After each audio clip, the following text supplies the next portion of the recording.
the prince who fell in love with the ghost of his own kingdom. The kingdom of Elaris once shimmered like a jewel beneath the morning sun. Its rivers ran clear as crystal, its towers reached the clouds, and laughter filled the air like a song. For centuries, Elaris had been known as the kingdom of eternal spring, a land where joy never faded and the fields never dried. But now, the streets stood empty. Dust covered the cobblestones where children once played, and the great palace stood silent, its marble halls echoing with memories of what once was. Only one soul still walked its paths, Prince Adrien of Elaris, the last heir of a fallen realm. He was not old, perhaps in his mid-20s, yet sorrow had aged his eyes far beyond his years. The war had come swiftly, like a storm that no one could stop. Kingdoms had risen against each other for power, and Elaris had been caught in the tide. The enemy armies came with fire and steel, leaving behind ruins and shadows. Now, Adrien was all that remained of his people, a prince without subjects, a ruler without a realm. Each day, he wandered through the remnants of his kingdom, seeking something, though he no longer knew what.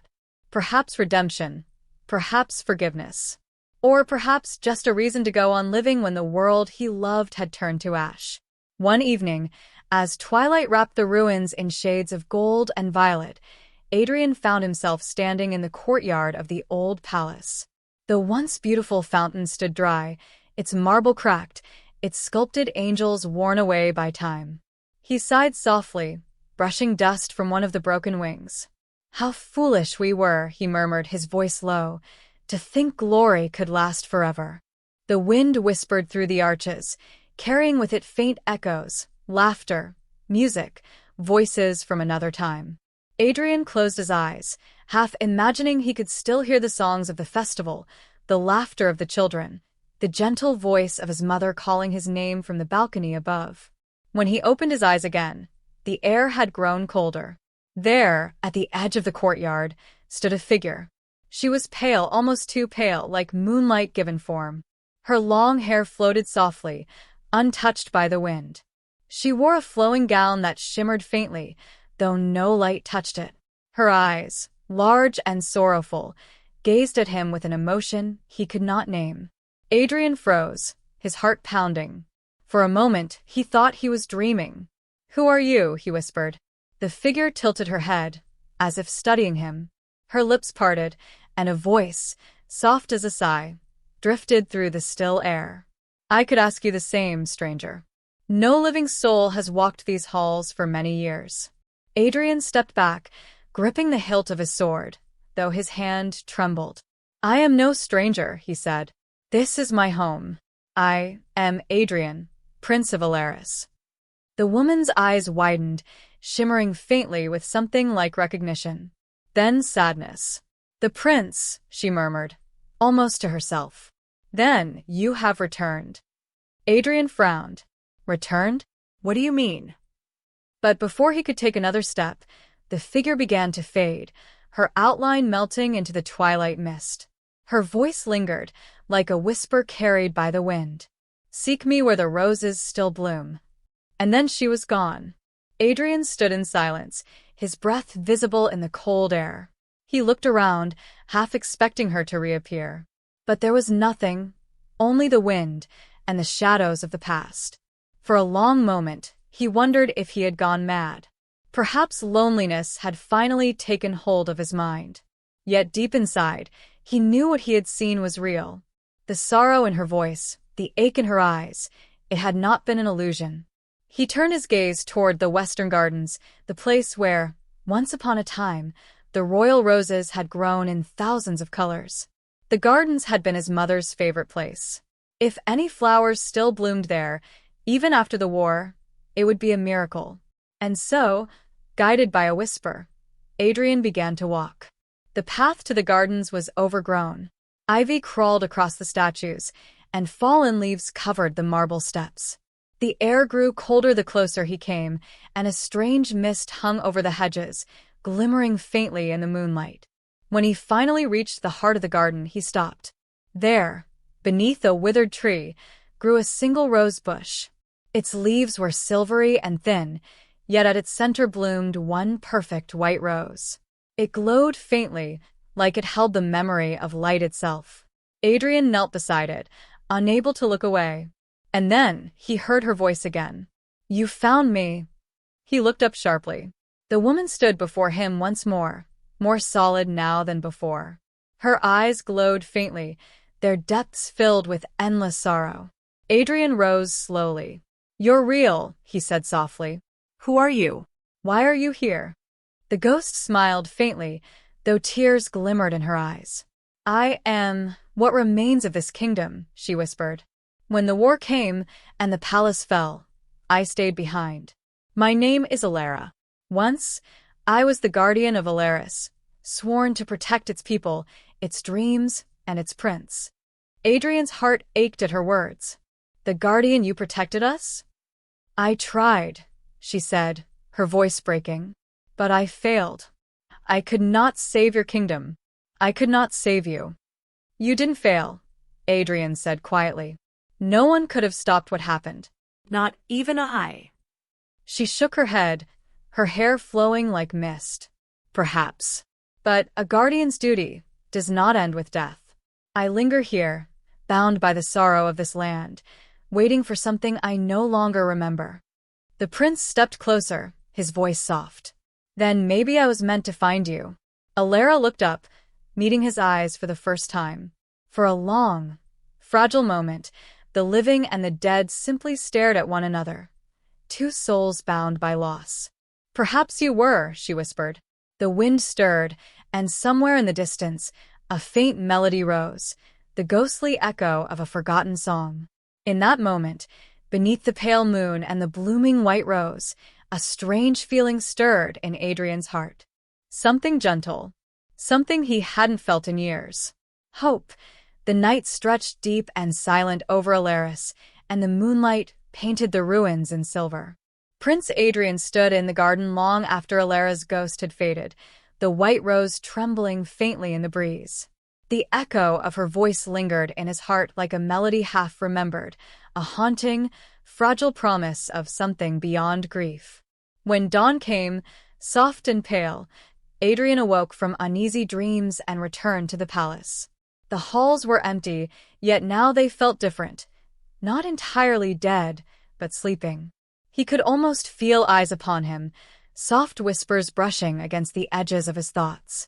He walked through corridors lined with torn tapestries and broken mirrors. The reflections in the glass wavered, at times, showing not the ruins but glimpses of what once was. Servants passing, musicians playing, the old king smiling proudly beside his queen. Adrien's chest tightened. Each reflection was a wound reopened. And then, as he entered the throne room, a chill swept over him.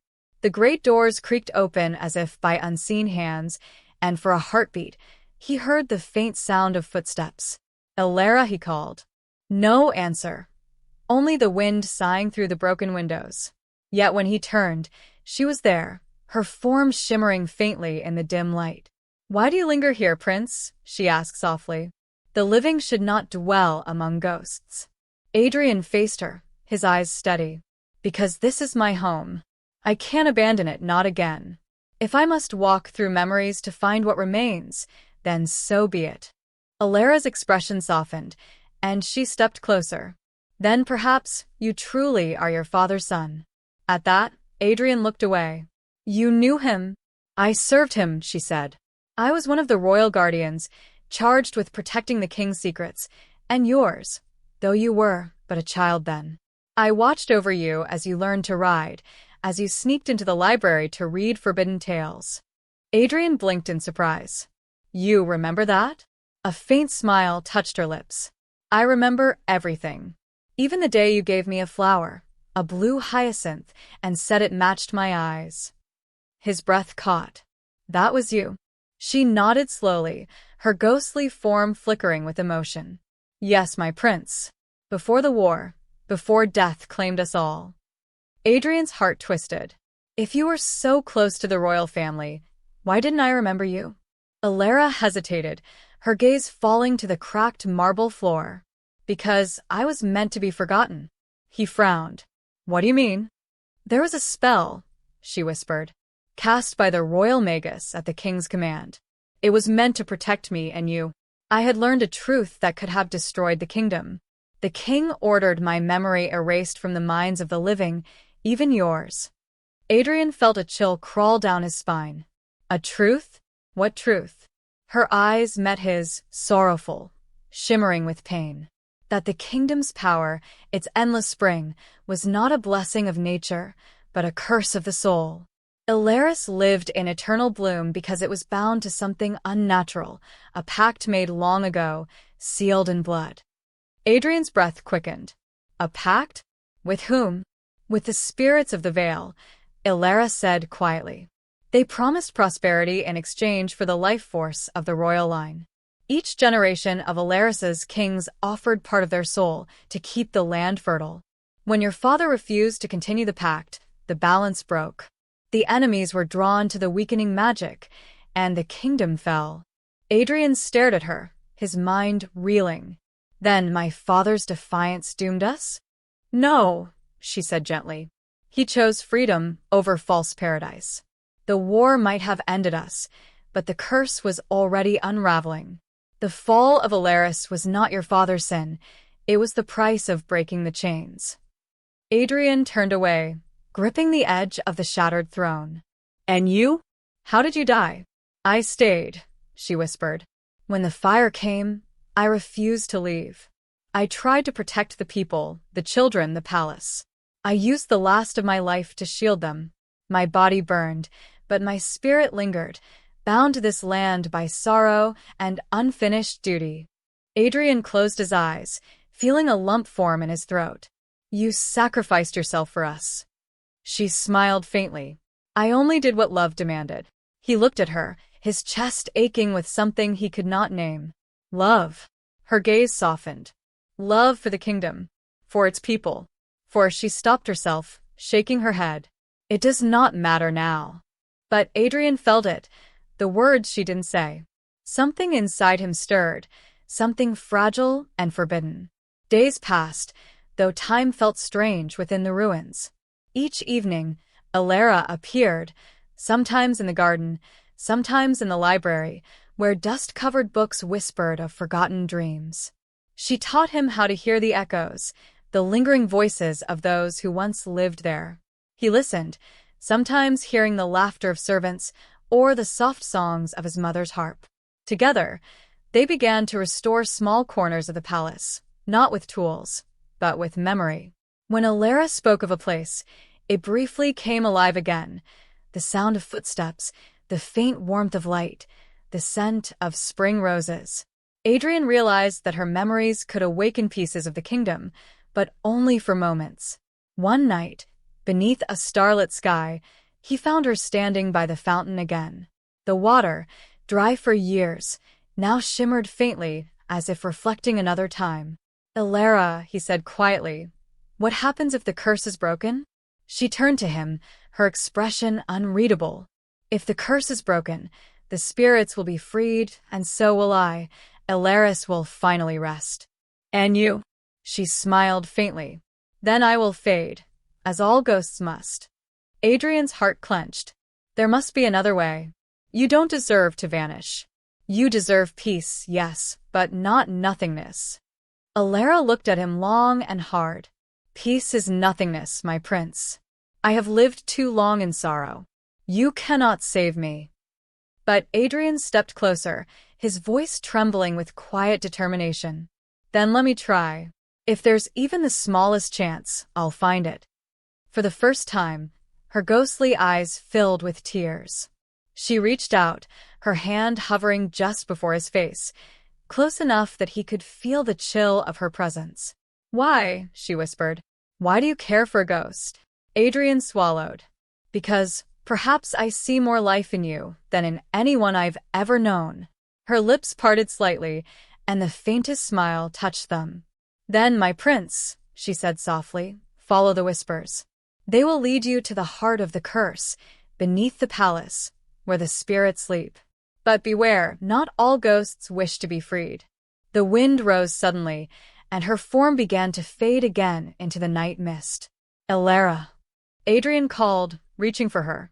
Her voice drifted back, like a sigh on the wind. Find the crystal heart and remember me. The garden fell silent. Adrien stood alone once more, his hand still reaching into the empty air. But though she was gone, her presence lingered, a soft warmth in the cold ruins of his heart. And for the first time since the fall of Elaris, Prince Adrien felt a purpose, a promise to keep, and a soul to save. The morning broke over Elaris, pale and quiet, as if the sun itself was afraid to disturb the ruins. Prince Adrien stood on the palace balcony, gazing over the silent city. The wind whispered through the broken towers, carrying faint echoes of the world that had once thrived here. He had spent the night awake, turning over Elara's last words in his mind. Find the crystal heart and remember me. He didn't know what it meant, but he knew where to begin beneath the palace. For centuries, legends had spoken of a hidden chamber below the royal foundations, the Vault of Souls. His father had forbidden anyone from going there, calling it a place of eternal silence. Adrien now suspected it held the secret of the curse, and perhaps the key to freeing Elara. So, armed with a lantern and his father's old sword, he descended into the depths. The staircase spiraled endlessly downward, the air growing colder with every step. Dust coated the walls, and strange symbols glowed faintly beneath layers of grime. Old runes, written in the ancient tongue of the spirits. Adrien brushed his fingers across them, feeling a tingle run up his arm, as though the stone itself remembered him. When he reached the bottom, he found a great iron door, sealed by rust and time. At its center was an engraving, a heart of crystal, encircled by thorns. Beneath it were words, nearly faded. Life given, life bound. The price of paradise. Adrien took a breath, placing his hand against the heart symbol. To his surprise, the metal was cold, unnaturally cold. As his skin touched it, the runes on the door flared to life, glowing blue-white.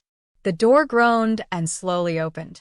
Inside, the chamber was vast, larger than the throne room above. Pillars of black marble rose from the floor, and in the center stood a pedestal. Upon it rested a crystalline heart, glowing faintly with inner light. The air was thick, almost alive. Shadows moved along the walls, shifting like mist. Whispering voices filled the space, hundreds of them, murmuring in a language Adrien didn't understand. He stepped closer, his lantern flickering. The whispers grew louder, almost desperate. Then a voice, clear and sharp, rose above the others. Leave this place. Adrien froze. The shadows began to gather, forming into shapes, tall, slender figures cloaked in darkness, their faces hidden behind veils of smoke. Who are you? He demanded. We are the bound, one of them hissed. The keepers of the pact, the guardians of the heart. Adrien gripped his sword. Then tell me, what is this heart? What did my ancestors do? The kings of Elaris bargained for life, the voice said. They gave their souls to us one by one, to keep their land in bloom. We fed upon their light, and in return, the kingdom thrived. When the last king defied us, the pact broke, and the curse was born. Adrien felt his stomach twist. So my father ended it? He broke the bond, but not the hunger, the spirit hissed. Without the offerings, the heart began to fade, and the land with it. But one soul remained, a guardian soul. She offered herself freely to protect the prince and the kingdom. She became the final seal. Adrien's breath caught. Elara, the shadows stirred. Yes. The guardian's spirit keeps the curse contained. Her love binds her to this place. To free her is to unmake the seal, and the kingdom will finally die. Adrien stared at the glowing crystal heart. It pulsed faintly, like a heartbeat. He could feel her presence in it, warm, sorrowful, familiar. No, he said quietly. There must be another way. I won't let her vanish. The voices rose in anger, echoing through the chamber. Foolish prince, love blinds you. If you break the heart, she will fade. If you leave it, she will suffer forever. There is no path without pain. Adrien clenched his jaw. Then I'll find one, even if I have to defy fate itself. The shadows lunged toward him, but before they could reach him, a soft light flared from above, pure, silver, and gentle. The shadows recoiled, hissing. Elara! Adrien called. She appeared, faint but radiant, her form glowing against the darkness. Adrien, she whispered, her voice trembling, you shouldn't have come here. I had to, he said, stepping toward her. I found the heart, the thing that binds you. Tell me how to free you. She shook her head. You can't. The heart is me. My soul keeps the curse from spreading. If it breaks, I vanish, and the land will crumble. I don't care about the land, Adrien said fiercely. Not if it means you have to suffer. Her eyes softened with sadness. You must care. Elaris lives because I remain. If I go, every flower, every tree, every breath of wind will fade. This kingdom is my prison, but it's also my purpose. Adrien reached out to her, his voice breaking. You don't deserve this. You've given everything, your life, your freedom, your soul. Haven't you suffered enough? Elara's expression was tender. We all suffer, my prince. That is the price of love. The crystal heart pulsed brighter, and the whispers grew into a mournful chorus. Adrien felt something within him stir, a deep, aching power. The air shimmered, and he saw visions, the past unfurling before him. His father, kneeling before the same heart, refusing to continue the pact. Elara, standing beside him, her hand glowing with light as she offered herself in his place. The explosion of light as the curse sealed her soul into the crystal. Adrien fell to his knees. No, no more. Elara knelt beside him, her ghostly hand hovering near his cheek. You can't undo what's been done. He looked up, tears glistening in his eyes. Maybe I can't undo it, but I can share it. She blinked. What? I can take part of your burden. If the curse demands a soul, let it take mine too. Together, maybe we can balance it. Elara's expression turned from sorrow to shock. No. You would bind yourself forever. I already am, Adrien said softly, bound to you. For a long, silent moment, she stared at him, her eyes wide, trembling with emotion. Adrien, you don't understand what you're offering. He smiled faintly. Then teach me. The ground trembled. The crystal heart glowed brighter, responding to his words. The shadows screamed, swirling around them. Elara! Adrien shouted above the storm. Tell me what to do. Her voice came faintly, half drowned by the rising wind. You must speak the vow of binding. It will join our souls forever. Adrien raised his sword, placing its tip upon the heart. Then tell me the words. She closed her eyes, tears streaming down her ghostly face. By blood and by memory, by life and by death, 2 hearts as one, until the light fades. Adrien repeated the words, his voice steady. By blood and by memory, by life and by death, 2 hearts as one, until the light fades. The crystal flared with blinding light. The shadows shrieked and vanished.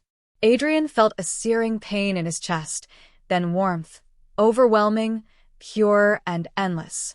When the light faded, the whispers were gone. The chamber was silent. The crystal heart had changed, no longer glowing red, but soft white. And within it, faintly, 2 shapes shimmered, intertwined. Adrien fell to the floor, gasping. He felt weak, yet strangely at peace. A hand touched his shoulder, warm this time, not cold. He looked up. Elara stood before him, not as a ghost, but alive. Her skin glowed with soft light, her eyes filled with tears and wonder. Adrien, she whispered, touching his cheek. You freed me. He smiled weakly. No. We freed each other. For the first time in centuries, warmth filled the air. The stone walls glimmered with color, and far above, through the cracks in the ceiling, a single ray of sunlight broke through, golden and new. The curse had changed, not broken, but transformed. Elara helped Adrien to his feet. The kingdom above began to stir, faint winds carrying the scent of flowers long thought dead. But in the distance, a low rumble echoed, a warning. The magic of the seal was weakening. Elaris' face turned solemn. "The balance won't hold forever," she said. "What we've done has given Elaris time, but not eternity." Adrien nodded slowly. "Then we'll find a way to make it last." Her eyes softened. "You would stay here? With me?" He smiled. "I would follow you anywhere, even into the heart of a curse." The sun rose weakly over Elaris, spilling gold across the cracked towers and sleeping streets. For the first time in many years, the light felt real, warm, alive, hopeful. But beneath that fragile dawn, the ground trembled as if the earth itself was uncertain of its new breath. Prince Adrien stood beside Elaria on the palace balcony.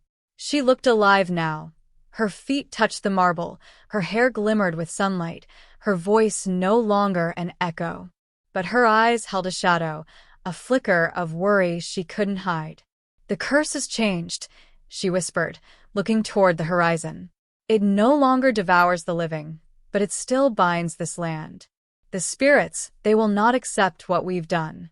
Adrien's hand brushed hers, and for the first time, he felt her warmth. "Then let them come," he said quietly. "We'll face them together."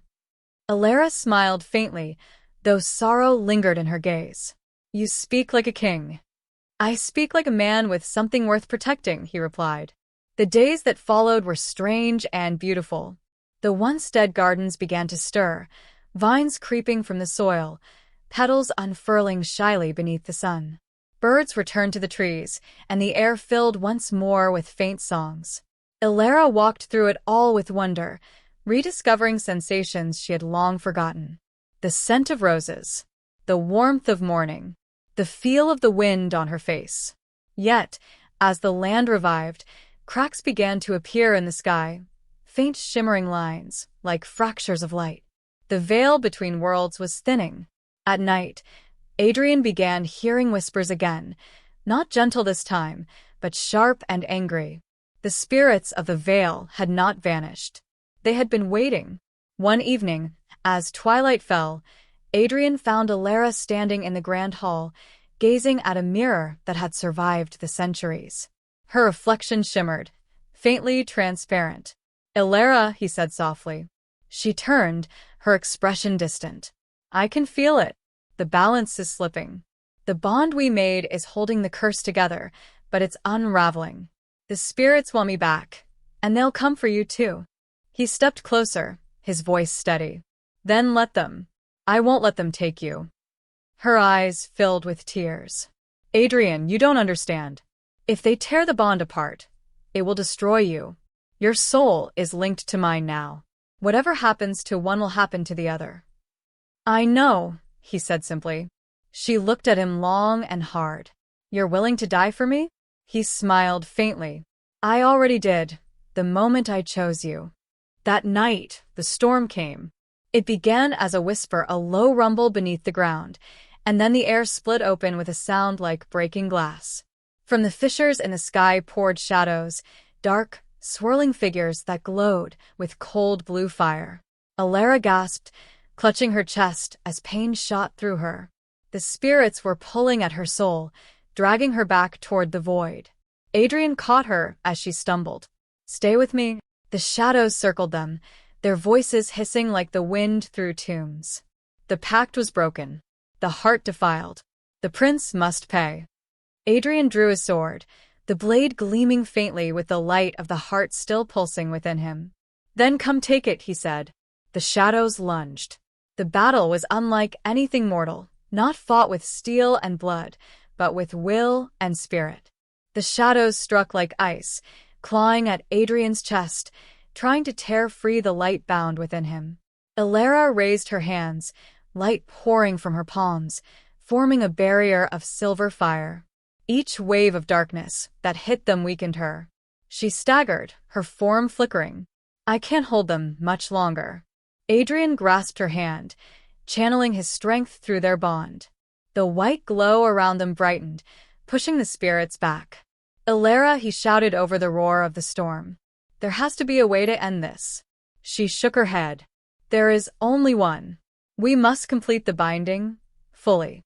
No more half-life, no more curse. We give everything, our hearts, our souls, and Elaris will finally be free. Adrien froze. If we do that, we'll disappear, she whispered, but the kingdom will live. The choice tore through him like a blade. For the first time in years, Elaris had hope. For the first time, he had love. And now fate demanded both as payment. He looked at her, her eyes shining, her hand trembling in his. Would you rather fade in sorrow, she said softly, or end in love? Adrien's voice broke. I don't want to lose you. You never will, she whispered, touching his cheek. You'll just become part of me, and I of you. The storm howled. The spirit screamed. Adrien nodded slowly. Then let's do it. They stood together in the heart of the great hall as the roof began to crumble. The world shook, the air thick with light and shadow. Elaris raised her hands, and the ground beneath them split open, revealing the glowing core of the kingdom, the same white crystal heart, now pulsing weakly. Place your hand on it, she said, and say the words again. Adrien took her hand. Their fingers intertwined. Together, they placed their joined hands upon the crystal. By blood and by memory, they said in unison, by life and by death, two hearts as one, until the light fades.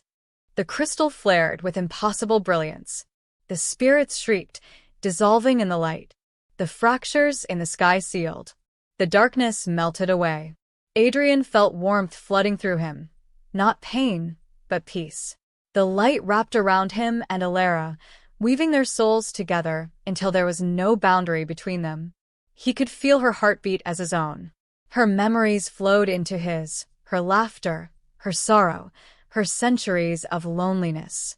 And she felt his love, his regret, his hope. For a moment, they were infinite. Then, silence.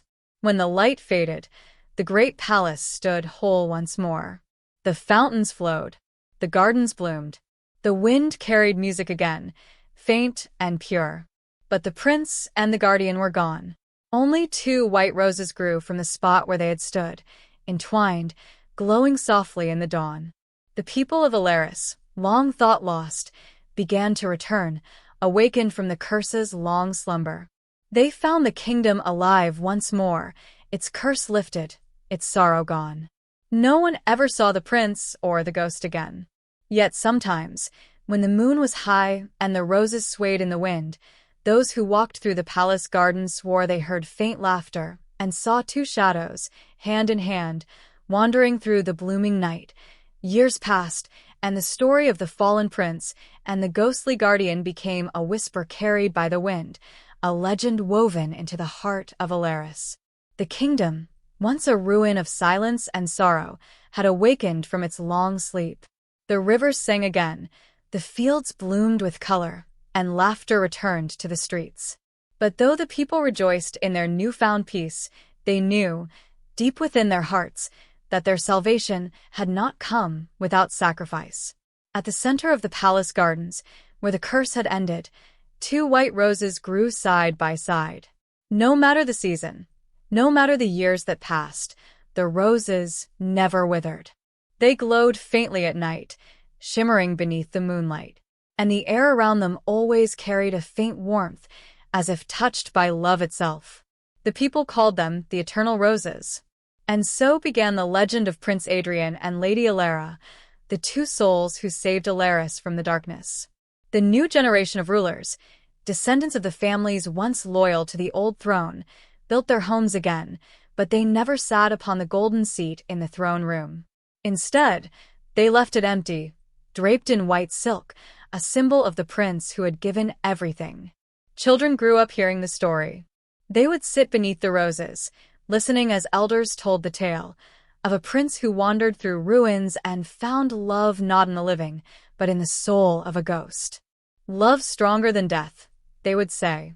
A love that turned sorrow into hope. And those centuries would pass. None could stand before those roses without feeling something stir within, a quiet ache, a gentle peace. But legends never stay still. They breathe. They change. And sometimes they wake. One quiet night, long after the kingdom had settled into peace, a young scholar named Leora walked through the royal gardens under the silver moon. She was a historian, curious and bright, fascinated by the myths of the past. She had spent years studying the tale of Prince Adrien. Some said he was real, others claimed he was a symbol, a story created to explain the kingdom's rebirth. But Leora believed there was truth buried within the legend.